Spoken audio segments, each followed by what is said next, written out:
इस वीडियो में आपको बताऊंगा केयर गिवर बर्डन के बारे में। कुछ मेंटल डिसऑर्डर्स में केयर गिवर्स पर मतलब वो फैमिली मेंबर्स जो कि पेशेंट की देखरेख करते हैं उन पर बर्डन बहुत ज़्यादा आ जाता है।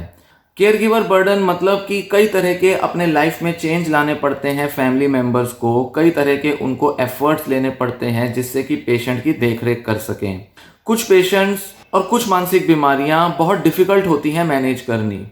या तो उस बीमारी के अंदर एक फेज ऐसा आ रहा है, एक ऐसा दौर आया जब पेशेंट बहुत ज्यादा डिस्टर्ब था। ऐसे मामलों में तो केयर गिवर्स पर बर्डन पड़ेगा ही, ज्यादा एफर्ट्स उनको लेने पड़ेंगे, ध्यान रखना पड़ेगा, सुपरवाइज करना पड़ेगा पेशेंट को।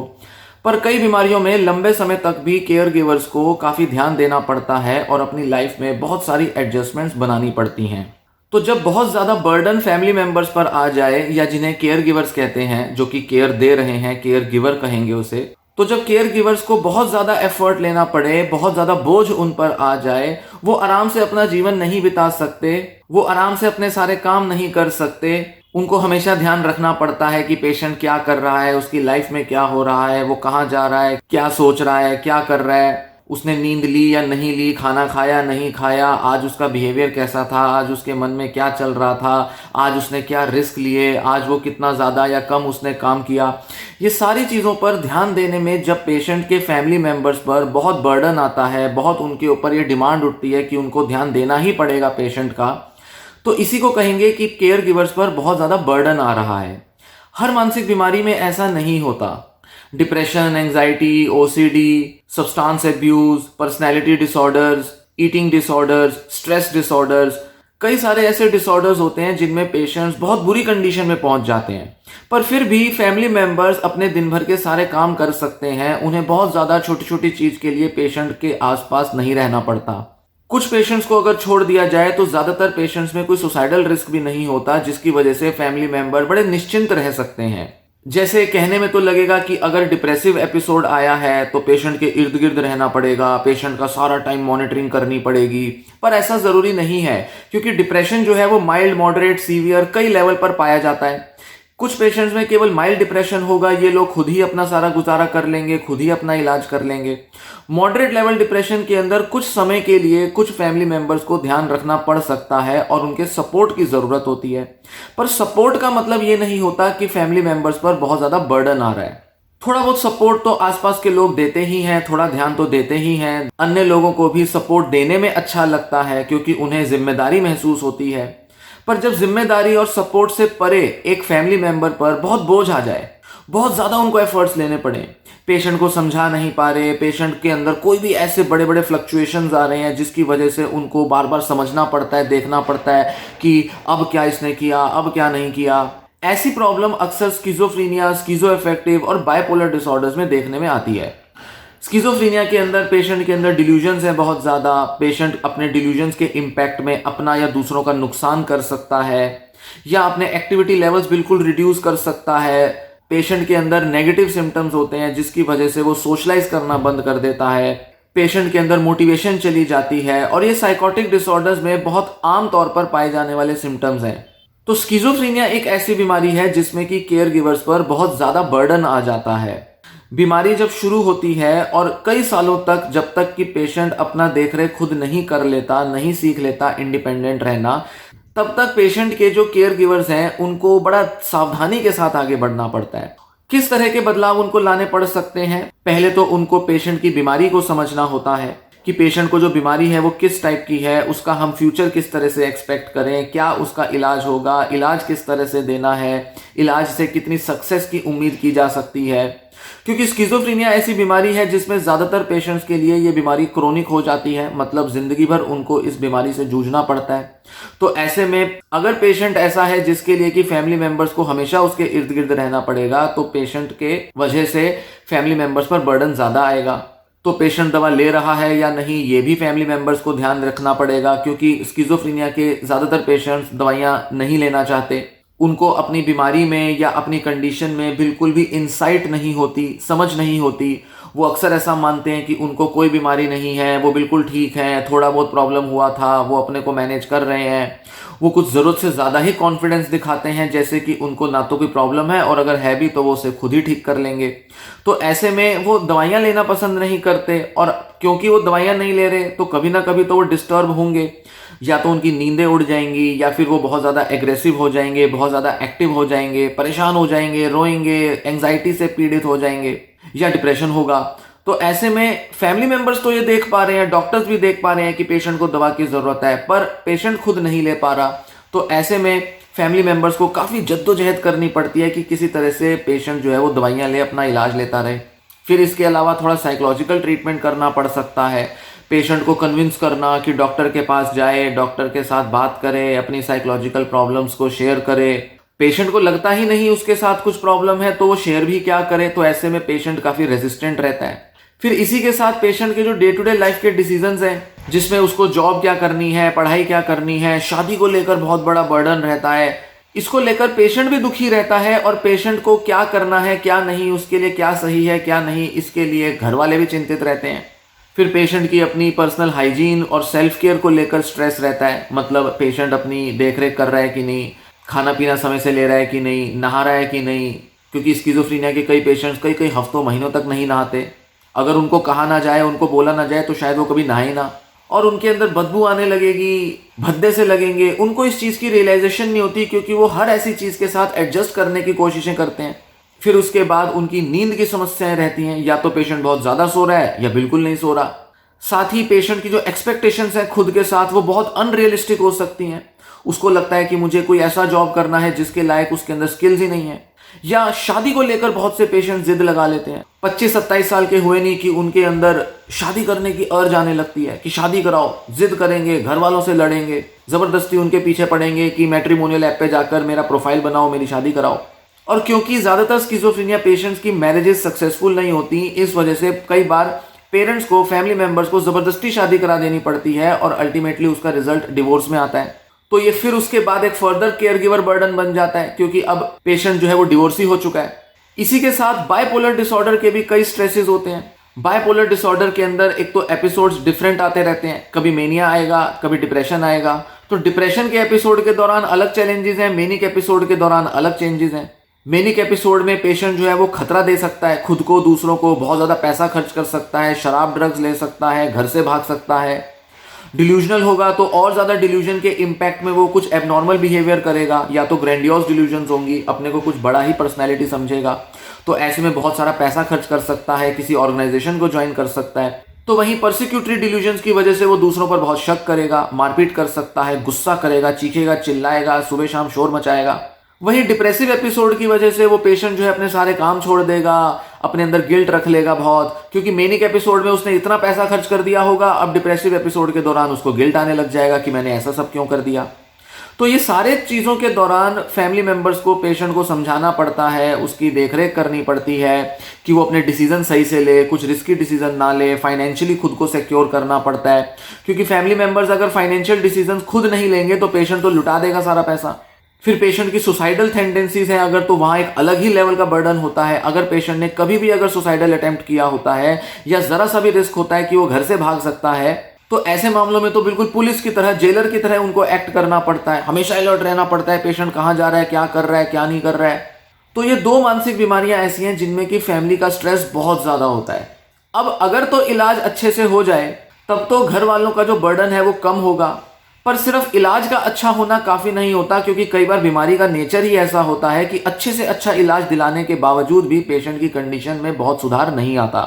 तो ये एक्सक्यूज़ नहीं दिया जा सकता कि इलाज अच्छा नहीं हुआ। कई मामलों में पेशेंट के फैमिली मेंबर बहुत अच्छा इलाज कराते हैं, पर फिर भी पेशेंट की कंडीशन इतनी बुरी होती है कि पेशेंट के लिए उनको हमेशा उसके इर्द गिर्द रहना ही पड़ता है, उसके लिए जिम्मेदारियां लेनी पड़ती हैं। तो स्किज़ोफ्रेनिया, बायपोलर के अलावा कुछ दूसरी बीमारियां होती हैं जिनमें केयर गिवर्स पर जिम्मेदारियां तो बहुत आती हैं, पर फिर भी उनको हमेशा पेशेंट के इर्द गिर्द रहना है या ध्यान रखना है, ऐसा ज़रूरी नहीं होता। इनमें आते हैं एंग्जाइटी डिसऑर्डर्स, डिप्रेसिव डिसऑर्डर्स, और कुछ मामलों में सब्सटेंस अब्यूज डिसऑर्डर्स। ये ऐसी बीमारियां हैं जिसमें ज्यादातर जो जिम्मेदारी है वो पेशेंट को खुद के लिए लेनी पड़ती है, और अगर थोड़ा सा भी पेशेंट की अच्छे से काउंसलिंग कर दी जाए, पेशेंट अगर खुद को बीमारी के बारे में एजुकेट कर ले, तो वो खुद ही अपना इलाज ले लेता है और खुद ही अपने इलाज के लिए मोटिवेटेड रहकर अपने को मैनेज करके अपनी बीमारी से बाहर आ सकता है। तो ऐसे में दूसरे लोगों का सिर्फ सपोर्ट चाहिए होगा। दूसरे लोगों से, जो घर के लोग हैं, उनसे सिर्फ इतनी उम्मीद की जाएगी कि वो पेशेंट की जो बीमारी है उसको समझें, जानें और उसके लिए एम्पैथाइज करें। पेशेंट की गलती नहीं है कि वो बीमार है, या पेशेंट कोई गुनहगार नहीं है कि वो जानबूझ के अपनी लाइफ को जो है बर्बाद कर रहा है, ऐसा नहीं होता। पेशेंट के फैमिली मेंबर्स को समझना जरूरी है कि ये जो मानसिक बीमारियां हैं ये एक्चुअल में एग्जिस्ट करती हैं, और पेशेंट के वश में नहीं रहता अपने इन लक्षणों को कंट्रोल करना, इसीलिए पेशेंट जो है वो बीमार हो जाता है। तो चाहे एलोपैथिक दवाइयां चाहिए हो, चाहे साइकोलॉजिकल ट्रीटमेंट चाहिए हो, इसके लिए जरूरी होगा कि फैमिली मेंबर्स जो है वो पेशेंट को सपोर्ट दें। और अगर अच्छा खासा अंडरस्टैंडिंग और सपोर्ट होगा फैमिली के अंदर, डॉक्टर्स के साथ कम्युनिकेट करेंगे, सही स्ट्रेटेजीज अपनाएंगे, तो थोड़ी सी अंडरस्टैंडिंग और सपोर्ट से ही पेशेंट जो है वो खुद को मैनेज कर लेगा। और एडिक्शन के तो ऐसे डिसऑर्डर्स होते हैं जिनके अंदर पेशेंट की खुद की मोटिवेशन के बिना कोई कुछ नहीं कर सकता, ना डॉक्टर्स कुछ कर पाएंगे ना फैमिली मेंबर्स। तो पेशेंट की अगर खुद की अगर इंसाइट होगी, अगर वो जिम्मेदारी लेगा कि मुझे शराब छोड़नी है, ड्रग्स छोड़ना है, तो फैमिली मेंबर्स को कुछ करने की जरूरत ही नहीं पड़ेगी, पेशेंट खुद ही उससे बाहर आ जाएगा। और ज्यादातर मामलों में पेशेंट जब एडिक्शन छोड़ने के लिए तैयार होते हैं तो अक्सर वो किसी पर्सनल मोटिवेशन की वजह से ही करते हैं, या तो वो बीमार हो रहे हैं, या फिर उनको शराब या ड्रग्स की वजह से बहुत फाइनेंशियल नुकसान हो रहा है, या वो अपने जीवन के कई एम्बिशंस या गोल्स को पूरा नहीं कर पा रहे हैं, तो कोई पर्सनल रीजन की वजह से ही वो ड्रग या अल्कोहल लेना छोड़ते हैं।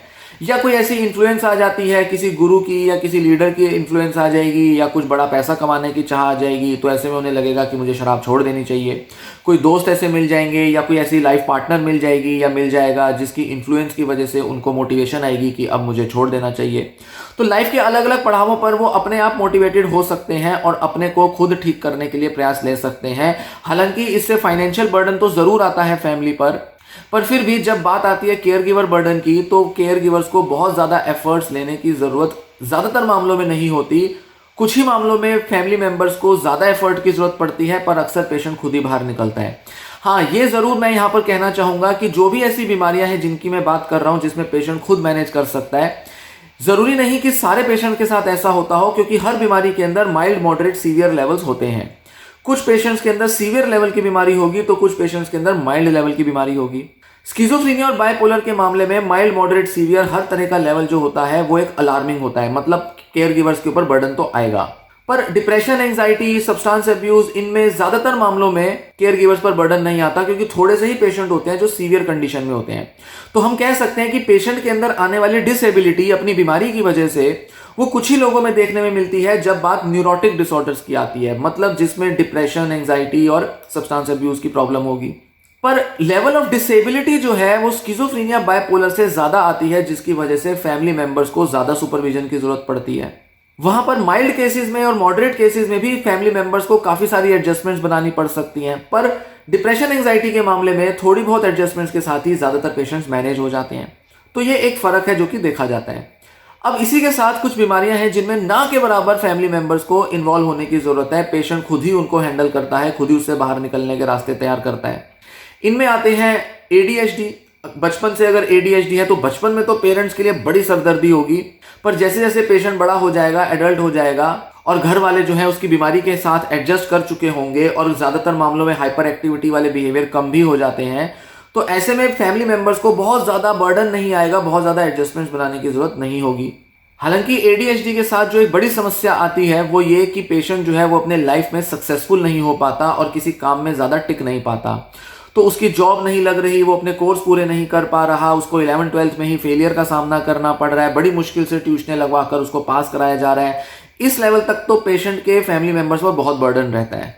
पर बाकी मानसिक बीमारियों की तरह इसमें भी वक्त के साथ पेरेंट्स, फैमिली मेंबर्स समझ जाते हैं कि उनको पेशेंट से कितनी उम्मीद रखनी है और किस लेवल तक उनके किसी एफर्ट से पेशेंट की लाइफ में बदलाव आ सकता है।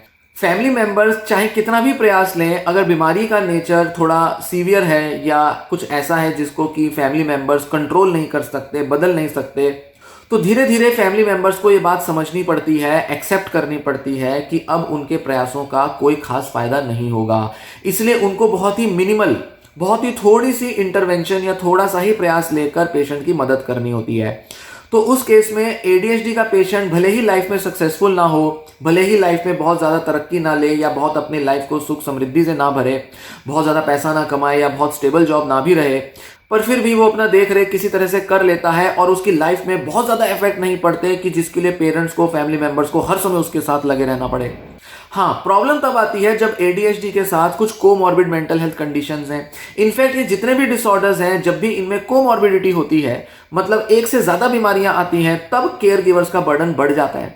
तब फैमिली मेंबर्स को ज़्यादा परेशानियां झेलनी पड़ती हैं। जैसे मान लीजिए एडीएचडी के साथ साथ सब्सटेंस अब्यूज डिसऑर्डर आ जाए, तो पेशेंट अपना अच्छा बुरा नहीं सोच पाएगा, पेशेंट और ज़्यादा एडिक्टेड होता जाएगा। इनफैक्ट एडीएचडी और बाइपोलर डिसऑर्डर, इन दोनों में सब्सटेंस अब्यूज के चांस काफ़ी हाई होते हैं। ये दो ऐसी बीमारियां हैं जिनमें किसी भी मानसिक बीमारी के मुकाबले सबसे ज़्यादा चांस होता है कि पेशेंट जो है वो सब्सटेंस अब्यूज की तरफ जाए। तो सब्सटेंस अब्यूज जब बाइपोलर या एडीएचडी के साथ होगा तो फैमिली मेंबर्स की लाइफ पूरी तरह से नरक सी बन जाएगी। लाइफ में इतनी उथल पुथल आएंगी कि सारा फैमिली जो है वो डिस्ट्रेस में रहेगा, परेशान रहेगा। वहां पर केयर गिवर्स पर बहुत ज़्यादा बर्डन आता है और ऐसे में केयर गिवर्स को खुद भी अपनी थेरेपी लेनी पड़ सकती है, अपना इलाज लेना पड़ सकता है।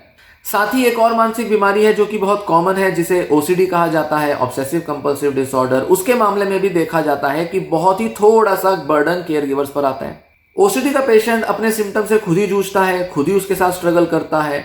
उसके जो सिम्टम्स हैं वो उसकी डे टू डे लाइफ में इंटरफेयर तो करते हैं, पर फिर भी पेशेंट जो है वो थोड़ी बहुत हेल्प से ही या थेरेपी की अच्छी मदद से या दवाइयों की मदद से अपनी लाइफ को ठीक ठाक निकाल लेते हैं और चाहे तो बीमारी जाए या ना जाए, वो लाइफ में सक्सेसफुल भी हो सकते हैं। तो ऐसे में फैमिली मेंबर्स को बहुत ज़्यादा इन्वॉल्व होने की ज़रूरत पड़ती भी नहीं और फैमिली मेंबर्स भी अपनी लाइफ को वैसा ही चला सकते हैं जैसा कि वो चलाना चाहते हैं। मतलब उनको बहुत ज़्यादा देखने की ज़रूरत नहीं कि पेशेंट को कब उनकी ज़रूरत है, कब नहीं। अगर उन्होंने ये नहीं किया तो पेशेंट का ऐसा हो जाएगा या वैसा हो जाएगा। इतना ज़्यादा इन्वॉल्व होने की ज़रूरत फैमिली मेंबर्स को नहीं पड़ती। पेशेंट को खुद ही थेरेपी लेनी पड़ती है, खुद ही अपनी बीमारी को समझना पड़ता है।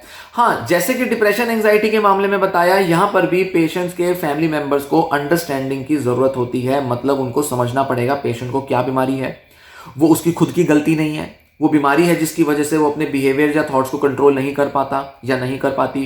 पेशेंट को सपोर्ट देना है, उसको इलाज के लिए मोटिवेट करना है और पेशेंट के साथ बहुत ज़्यादा उसके सिम्टम्स में इन्वॉल्व नहीं होता, क्योंकि ओसीडी एक ऐसी बीमारी है जिसमें फैमिली मेंबर्स जितने ज़्यादा इन्वॉल्व होते हैं उतना ज़्यादा ओसीडी बढ़ सकता है। इनफैक्ट ये प्रॉब्लम बाकी डिसऑर्डर्स में भी देखने में आती है, क्योंकि फैमिली मेंबर्स जब ज़्यादा पर्सनल रिस्पॉन्सिबिलिटी महसूस करते हैं, उन्हें लगता है कि नहीं, मैं एक अच्छी मदर हूँ, मैं एक अच्छा फादर हूँ, मुझे कुछ करना पड़ेगा, मैं भाई हूँ, मैं बहन हूँ, मुझे कुछ करना पड़ेगा। कई बार वो इतना ज़्यादा इन्वॉल्व हो जाते हैं कि जिस वजह से वो क्रिटिकल हो सकते हैं, पेशेंट के साथ गुस्सा कर सकते हैं, उसे धिक्कार सकते हैं, जिसकी वजह से पेशेंट का मेंटल हेल्थ और बुरा हो सकता है। तो ऐसे में ज़रूरी होता है कि सभी मेंटल डिसऑर्डर्स में एक लिमिट से ज़्यादा पेशेंट के साथ इन्वॉल्व ना हुआ जाए।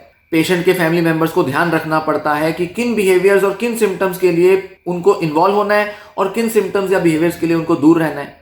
अगर डॉक्टर्स और थेरेपिस्ट सजेस्ट कर रहे हैं कि बहुत ज़्यादा पेशेंट के सिम्टम्स में कंट्रीब्यूट ना करो, तो मतलब फैमिली मेंबर्स को अपने को संभालना पड़ेगा और अपने को ट्रेन करना पड़ेगा।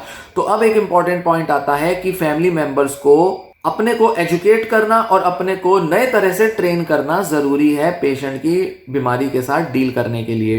पेशेंट कैसा भी हो, चाहे वो बहुत डिसेबिलिटी से एक्सपीरियंस कर रहा हो, मतलब स्किज़ोफ्रेनिया, बाइपोलर का है, या थोड़ा बहुत ही डिसेबल्ड है, मतलब डिप्रेशन एंजाइटी या फिर ओसीडी के पेशेंट्स हैं, किसी भी तरह के पेशेंट्स के लिए फैमिली मेंबर्स को खुद को ट्रेन करना पड़ता है कि इस पेशेंट के साथ कैसे बिहेव किया जाए, कैसे हम पेशेंट के सिम्टम्स में आने वाले उतार चढ़ावों के साथ एडजस्ट करें, कैसे रिएक्ट करें, क्या बिहेवियर हो, क्या बोलना है, क्या नहीं बोलना है, कैसे बिहेवियर होने चाहिए, कब हमें इन्वॉल्व होना है और कब इन्वॉल्व नहीं होना। रेगुलर अपने थेरेपिस्ट और डॉक्टर्स के कांटेक्ट में रहना ज़रूरी हो सकता है, क्योंकि कई बार पेशेंट में कुछ ऐसे उतार चढ़ाव आते हैं जिसे फैमिली मेंबर्स नहीं समझ पाते। कुछ नए उतार चढ़ाव आते हैं और कुछ पुराने ही सिम्टम्स होते हैं जो कि शायद बढ़ सकते हैं। तो पेशेंट के फैमिली मेंबर्स डर जाएंगे कि कहीं डिल्यूजन तो नहीं आ रहा, कहीं ये मैनिक एपिसोड में तो नहीं जा रहा, कहीं ये सुसाइडल तो नहीं हो रहा। तो इसके लिए रेगुलर थेरेपिस्ट के कांटेक्ट में रहकर ही पेशेंट्स और उसके फैमिली मेंबर्स समझ सकते हैं कि सही एप्रोप्रिएट एक्शन क्या लिया जाए और किस टाइम पर अपने को संभाला जाए। अब कई सारे केयर गिवर्स कहेंगे कि आपने तो ओसीडी का नाम लिया, एडीएचडी का नाम लिया, हमारा जो पेशेंट है उसको भी ये बीमारी है, हमें तो सारा टाइम उसके साथ लगे रहना पड़ सकता है। ये बात सही है क्योंकि ओसीडी या कई दूसरी कंडीशंस में कई बार पेशेंट्स जो है वो मोटिवेटेड नहीं होते ट्रीटमेंट के लिए, क्योंकि उनके अंदर स्टिग्मा हो सकता है। वो सोच सकते हैं कि हमें कोई इतनी बड़ी बीमारी नहीं है, हम खुद को ठीक कर लेंगे, ये तो मैं भी अपने प्रयासों से कर सकता हूँ, मैं यूट्यूब वीडियो देख के खुद को ठीक कर लूंगा, या कोई किताब पढ़ के कर लूंगा, या मैं मेडिटेशन कर लूंगा, मैं अपने को बहुत ज़्यादा योगी की तरह सुबह शाम एक डिसिप्लिन क्रिएट करूंगा जिससे अपने को ठीक कर लूंगा। और कई बार पेशेंट के अंदर इंसाइट नहीं होती अपने सिम्टम्स में, जिसकी वजह से वो एग्रेसिव होता है। वो बार बार सिम्टम करता रहता है। मतलब ओसीडी का पेशेंट कई घंटों तक कंपल्जन्स करता रहेगा, तो फैमिली मेंबर्स कहेंगे अगर हम कुछ नहीं करेंगे तो पेशेंट तो अपने को बर्बाद कर लेगा। तो यहां मैं कहना चाहूंगा कि सभी बीमारियों में कुछ पेशेंट सीवियर लेवल के होते हैं, तो वहां पर फैमिली मेंबर्स की इन्वॉल्वमेंट की जरूरत हो सकती है। वहीं हर बीमारी के अंदर एक फेज ऐसा आ जाता है जिसके अंदर पेशेंट ज्यादा सीवियर कंडीशन में होता है और उसके बाद शायद वो कभी उतनी सीवियर कंडीशन में नहीं पहुंचता। हो सकता है कि स्किज़ोफ्रेनिया का पहला एपिसोड ज्यादा स्केरी हो, ज्यादा डरावना रहा हो, ज्यादा पेशेंट ने अपने लिए और दूसरों के लिए खतरे मोल लिए हो, तो पेशेंट के फैमिली मेंबर्स डर सकते हैं और हो सकता है कि लाइफ टाइम पेशेंट के लिए वो बहुत ज्यादा उसकी लाइफ में इंटरफेयर करने लगे, हर छोटी बड़ी बात पर पेशेंट को कंट्रोल करने लगे। क्योंकि स्किज़ोफ्रेनिया के फैमिली मेंबर्स या बाइपोलर डिसऑर्डर के फैमिली मेंबर्स कई बार बड़े कंट्रोलिंग हो सकते हैं। पेशेंट की हर छोटी बड़ी चीज के लिए उसको जबरदस्ती मोटिवेट करेंगे, जबरदस्ती उसके डिसीजंस को मैनिपुलेट करेंगे, उसकी इच्छाएं, उसकी सोच, उसको मैनिपुलेट करने की टेंडेंसी फैमिली मेंबर्स में अक्सर आ जाती है। तो वैसे तो पेशेंट के अंदर इंसाइट नहीं है, तो कई चीजों के लिए उसको समझाना बुझाना जरूरी होता है, एक बच्चे की तरह ट्रीट करना होता है। पर कई बार ये समझना पड़ता है कि पेरेंट्स और फैमिली मेंबर्स कितना ज्यादा पेशेंट को मैनिपुलेट कर रहे हैं, क्योंकि खुद भी इरिटेट हो रहे हैं, खुद भी फ्रस्ट्रेटेड है, पेशेंट अपना कुछ कर नहीं पा रहा, शादी नहीं हो रही, जॉब नहीं हो रहा, बिजनेस नहीं कर रहा, कुछ नहीं हो पा रहा। तो ऐसे में फैमिली मेंबर्स की फ्रस्ट्रेशन बढ़ेगी। अब फ्रस्ट्रेशन बढ़ेगी तो वो और ज्यादा कंट्रोलिंग होंगे, तू ये नहीं कर रहा, तू वो नहीं कर रही, क्रिटिसाइज करेंगे, धिक्कारेंगे, गुस्सा करेंगे, ताने मारेंगे, खुद का तो तनाव बढ़ाएंगे, पेशेंट का भी तनाव बढ़ाएंगे। तो होगा क्या कि पेशेंट की बीमारी शायद इतनी सीवियर ना हो, शायद हो सकता है कि वो पेशेंट की बीमारी और फैमिली मेंबर्स के लिए मैनेज करना आसान हो, पर सही गाइडेंस ना मिलने की वजह से, थेरेपिस्ट से बात ना करने की वजह से वो अपने घर का तनाव बढ़ा लेंगे और अपने ऊपर जो पेशेंट से आने वाला बर्डन है उसको भी कई गुना इंक्रीज कर लेंगे। तो इसलिए जरूरी है कि पेशेंट की कंडीशन को समझा जाए। जरूरी नहीं कि पहला एपिसोड में जो बुरी कंडीशन हुई है वो हमेशा रहेगी। हो सकता है कि पहले एपिसोड के दौरान पेशेंट को ओसीडी में या डिप्रेशन में ज्यादा सुपरविजन की जरूरत रही हो, पर उसके बाद शायद पेशेंट अगर खुद को एजुकेट कर लेगा, सीख लेगा मैनेज करना, तो लाइफ में कभी किसी दूसरे व्यक्ति की शायद उसे कभी जरूरत ना पड़े और वो डायरेक्ट अपने थेरेपिस्ट के साथ कांटेक्ट में रहे। और ये बहुत ज्यादा रिकमेंडेड होता है कि सभी पेशेंट्स चाहे माइल्ड लेवल से जूझे हों या चाहे सीवियर लेवल से जूझे हों, थेरेपिस्ट के साथ कांटेक्ट में रहें, लाइफ टाइम रहें। चाहे थेरेपिस्ट बदलें, बीच में चाहे एक दो थेरेपिस्ट बदल लें, पर उनको किसी थेरेपिस्ट के कांटेक्ट में रहना पड़ेगा, चाहे वो साइकेट्रिस्ट हो या चाहे वो उनका साइकोलॉजिस्ट हो। मैक्सिमम केसेस में साइकोलॉजिस्ट की जरूरत पड़ेगी ही पड़ेगी और कुछ केसेस में साइकेट्रिस्ट की जरूरत पड़ेगी। क्यों? क्योंकि लाइफ में उनको क्या डिसीजन लेने हैं, सही गलत क्या है, इसकी पूरी गाइडेंस के लिए उनको थेरेपिस्ट के कांटेक्ट में रहना जरूरी पड़ेगा और फैमिली मेंबर्स के लिए भी जरूरी हो सकता है, इनफैक्ट कई मामलों में होता ही है। तो इसलिए अपने को ज्यादा सुपीरियर ना समझें। फैमिली मेंबर्स ये ना सोचें कि भाई आप केयर गिवर्स हो, उसके करता धरता हो, रोटी कपड़ा मकान आप उसको प्रोवाइड करते हो, तो सब कुछ आपको ही करना है, सब आप जानते हो, हमें सब पता है, क्या बता देंगे डॉक्टर, क्या कर लेंगे, हमें पता है क्या करना है। नहीं, अगर आप डॉक्टर्स के कांटेक्ट में रहेंगे, किसी एक दो डॉक्टर से शायद आपको कोई गाइडेंस ना मिले, पर ज्यादातर डॉक्टर्स अच्छी गाइडेंस जरूर देंगे कि पेशेंट के साथ कैसे बर्ताव करना है, कैसे उसको ट्रीट करना है। तो इसलिए जब फैमिली मेंबर्स खुद को ट्रेन करेंगे, थोड़े माइंडफुल होंगे, मेडिटेशन करेंगे, अपना भी इलाज लेंगे, डी स्ट्रेस करने के तरीके ढूंढेंगे, खुद के अंदर तनाव हटाने के तरीके ढूंढेंगे, तो पेशेंट को ज्यादा अच्छे से मैनेज कर पाएंगे। तो ये सब चीजें थोड़ा समझना जरूरी है। केयर गिवर बर्डन एक बहुत ही सिग्निफिकेंट एस्पेक्ट है। मेंटल इलनेसेस के मामले में अक्सर ये देखने में आता है, क्योंकि फिजिकल इलनेसेस के मामले में तो ये काफी कॉमन एक्सेप्टेबल इशू है, पर मेंटल इलनेसेस के मामले में इस पर बात नहीं होती, क्योंकि बहुत से पेशेंट्स हैं जिनका सारा जो जिम्मा है वो फैमिली मेंबर्स पर ही रहता है। इसलिए जरूरी है कि फैमिली मेंबर्स इसको समझें, गंभीरता को समझें, बीमारियों की, संवेदनशील रहें, संभालें खुद को और अपने को ट्रेन करें, एजुकेट करें, ज्यादा से ज्यादा एजुकेट करके और ज्यादा से ज्यादा ऐसे लोगों के साथ जुड़ के जो कि इसी बीमारी से जूझ रहे हैं, मतलब स्किज़ोफ्रेनिया के जो पेशेंट्स हैं उनके केयर गिवर्स आपस में एक दूसरे के साथ कनेक्ट करें, ऑनलाइन कम्युनिटीज ज्वाइन करें। बहुत सारी ऑनलाइन कम्युनिटीज अवेलेबल हैं, फेसबुक पर, व्हाट्सएप पर, जगह जगह मिल जाएंगी। क्योंकि फिजिकली जाना मुश्किल होगा, कई जगहों पर तो कोई फिजिकल ऐसी कोई प्लेस अवेलेबल ही नहीं है जहां पर बड़े सारे फैमिली मेंबर्स मिलकर बात करते हैं, चर्चा करते हैं और डॉक्टर्स जहां पर गाइड करते हैं। इतने दूर दराज के इलाकों में लोग बसे हुए हैं जहां पर ना अच्छे डॉक्टर्स अवेलेबल हैं, ना हॉस्पिटल्स हैं, ना कोई अच्छा ऐसा कोई रिहैब सेंटर होता है। तो कई सैकड़ों किलोमीटर तक पेशेंट के फैमिली मेंबर्स ट्रैवल करते हैं ताकि उसको इलाज करा दें, उसका एडमिट करा दें। तो इसलिए बहुत ज़्यादा तो ऐसा नहीं होगा कि हर फैमिली मेंबर को कोई ऐसा सपोर्ट ग्रुप मिले, पर ऑनलाइन कम्युनिटीज़ के साथ कनेक्ट करना बहुत आसान है और बहुत अच्छे से आप खुद को एजुकेट करके अपने को गाइडेंस दे सकते हैं। तो इसकी तरफ ज़रूर बढ़ें और इस तरह से कम्युनिटीज़ ज्वाइन करके अपने सवाल वहां पर रखें, लोगों की भी सजेशंस लें, और जितना ज़्यादा आप इस तरह से इन्वॉल्व होंगे उतना ज़्यादा आप पाएंगे कि पेशेंट को आप आसानी से हैंडल कर पा रहे हैं और आपका बर्डन भी कम होगा। इस तरह की और जानकारी के लिए चैनल के साथ बने रहें, वीडियोस देखते रहें। यह वीडियो यहीं समाप्त होती है। धन्यवाद।